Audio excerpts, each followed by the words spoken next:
if I tell you that fasting does not cause ulcer, however, fasting can make ulcer worse? I've got your attention, Abby. Yes. Why are you looking at me? What's your problem? Why did you tune into this place this morning? You tune into this place because they tell you that this is how to heal ulcer. You run and click. Bam, because ulcer is showing you shaggy. Yes. The reason ulcer is showing you shaggy is simply because they've lied to you about it, about healing it. They tell you that ulcer, once you have it like this, you cannot go again. No, there's nothing that can happen to it. They tell you, if you drink gari will give you ulcer. If you fast, if you no chop, hunger will give you ulcer. Most of the things that you're actually seeing about ulcer in all of the social media is not true. However, that ends today, because today we're actually going to tell you how to heal ulcer. Let's bring out Amaka. Amaka, bam. Everybody knows her. Anytime she has small stomach ache, it's non-stop drama and complaining. Hey, it's my ulcer. Don't you know I have ulcer? If she does not eat, ulcer. She's stressed about school, ulcer. She quarrels with her boyfriend, ulcer. From trenches to lands far away, everybody knows an Amaka have an ulcer. Whether you're in the trenches, whether you're in the billionaire club, whether you're in the 1% or the 1%, almost everybody knows everybody that has ulcer. Do you understand? If you now say, Amaka, what are you using to try to treat ulcer? They will show you, show you a lot of medication. But the problem is, she's probably treating an enemy that they've not identified.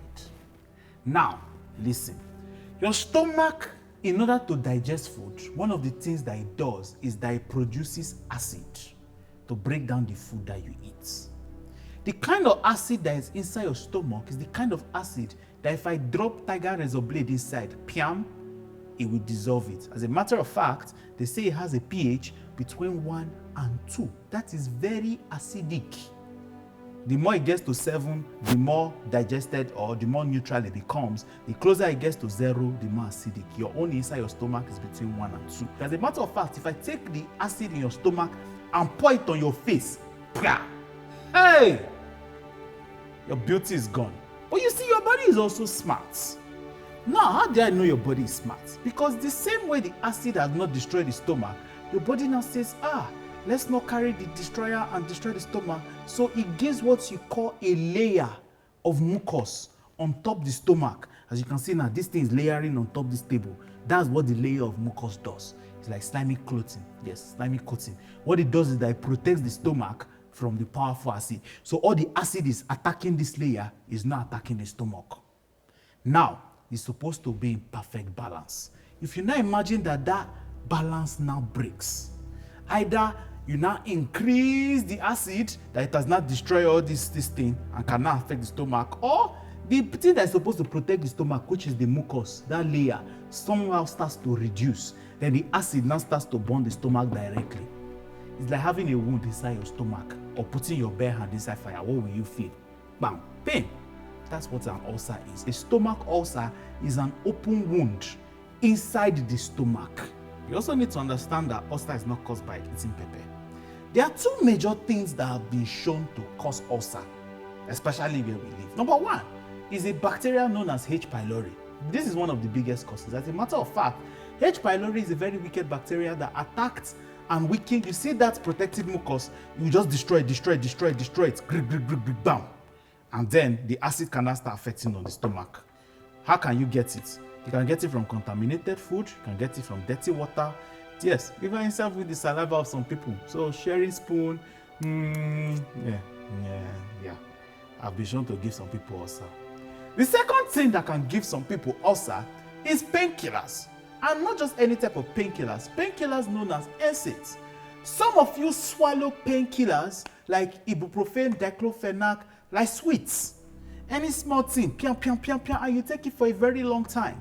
There's something that thing can do. That small drug or that small medication that you're taking for that small pain is digging hole inside your stomach. That's one of the side effects. Giddy. And then it has dig the mucus, that dig hole. Acid is now affecting this thing. Because one of the things that those particular NSAIDs do is that it reduces how your body produces this particular layer that is supposed to protect your stomach. Do you get it? Some of you just feel that any burning thing you feel inside your stomach is ulcer. It's not everybody that has pain inside the stomach that have ulcer. Some people have what we call acid reflux. In other words, if they eat food, the food is now coming back up their esophagus. And as it's coming back up, it's burning because it's acid. That's something that can happen. Sorry, if you're hearing sound, it means I'm touching my mic also. Deal with it. Another thing is gastritis, which is inflammation of the lining of the stomach. Can also get inflamed. It can lead to pain. That one is no wound. Another thing that can also cause the pain in stomach is IBS, or what they call irritable bowel syndrome. So before you start shouting, I have ulcer, have you done tests for ulcer? One of the ways to actually know that you have ulcer is a proper diagnostic test, not asking ChatGPT on the internet. As a matter of fact, there's even a better person to ask, which is our doc. But one of the ways to actually know that you have ulcer is for them to do an endoscopy. In other words, they will have to carry camera, put inside your mouth. The camera will now go down. It's inside small tube. Don't worry, you're not gonna die. They will now go and put inside and check and look. Once they find the wound, they can say you have an ulcer. Now, after they've now checked that you have an ulcer, the next thing that they will now say is, what is now the cause of this ulcer? Then they now start to ask you certain questions like, what's your lifestyle? Do you used to smoke? Do you used to take alcohol? Do you used to do this? Do you used to drink dirty water? What are they trying to find out? They're trying to find out different causes. Do you used to abuse NSAIDs? By the time they found out some of these questions, then they can now start running certain tests. Things like the urea breath test, things like even a H. pylori. Yes, some of you will probably have to shit. When you now shit, they now take your test and take it, bam, or they take your blood. What are they looking for? They're looking for the H. pylori. Because if they suspect that it's H. pylori that is causing the ulcer, that can determine the treatment. If they suspect that it is pain medication that you're abusing, that can also lead to the treatment. Do you understand?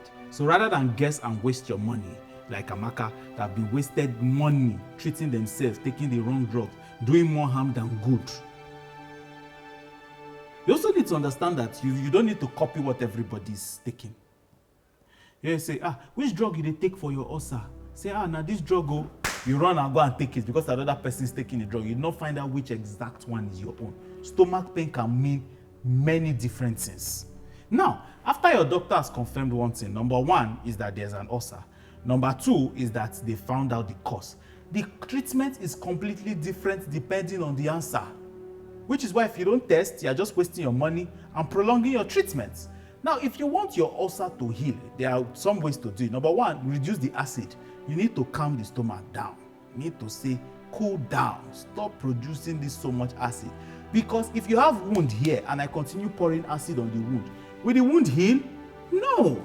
The same way, if you have a wound inside and I do not calm the acid inside your stomach, that wound will not heal. Number two is that you need to kill the bacteria. If H. pylori is the problem, you must kill it completely, or it will just continue coming back to cause more trouble. If it's H. pylori that is the problem, your doctor will give you a combination of drugs. He will give you one drug for the acid. It's called PPI.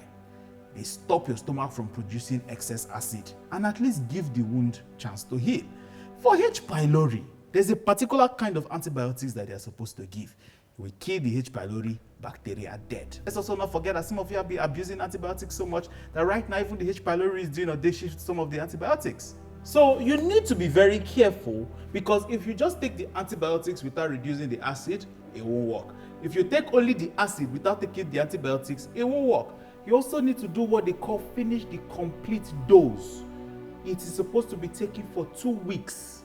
2 weeks. Now, you know that we have given medication in one part. There's also another part of the equation where you people seem to miss, because you think that, once I just take the medicine, it has solved the problem. No, there's also the lifestyle part. Is medicine and lifestyle. The first is you need to stop skipping meals. Don't starve your stomach, because if there's no food inside your stomach, that acid will act on something. Bam. So the acid, if it has nothing to digest, it starts to burn you. Number two, there are certain things that trigger you. Spicy foods, excessive coffee, alcohol, all those things can irritate your whole. So you need to start paying attention to what hurts you and avoid it. Number three, stress. Stress will make your acid production worse. Find healthy ways to relax, exercise, sleep well, or even talk to a therapist. Your mental health can affect your gut also. You also need to understand that if you stop it, yes, because those habits directly damage the stomach lining and increase acid. You cannot heal an ulcer while you're actively trying to destroy your stomach. And that's why you wonder why your ulcer is not healing. So please, to Amaka that we called about you in the morning, because this video has been long. It has been going on for a whole day. And to everyone else, stop diagnosing yourself. Stop swallowing medicine that they did not prescribe to you. You are giving yourself more problems. If you're also in constant pain, it's probably your body giving you a clear signal. Go and check it out. If you want to speak to a doctor, we'll drop a link in the description. Click the link so that it takes you straight to your WhatsApp. You can book a doctor from there. And it's affordable for a lot of people. Now, if you've learned something new from this video, you like.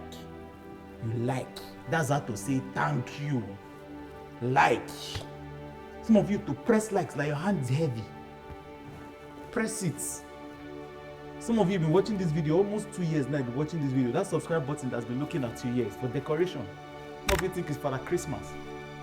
Press it too. There's a bell button beside it. You're doing as if you did not see it. Press it too. There's also another button beside it that says share. Share it too. You're welcome.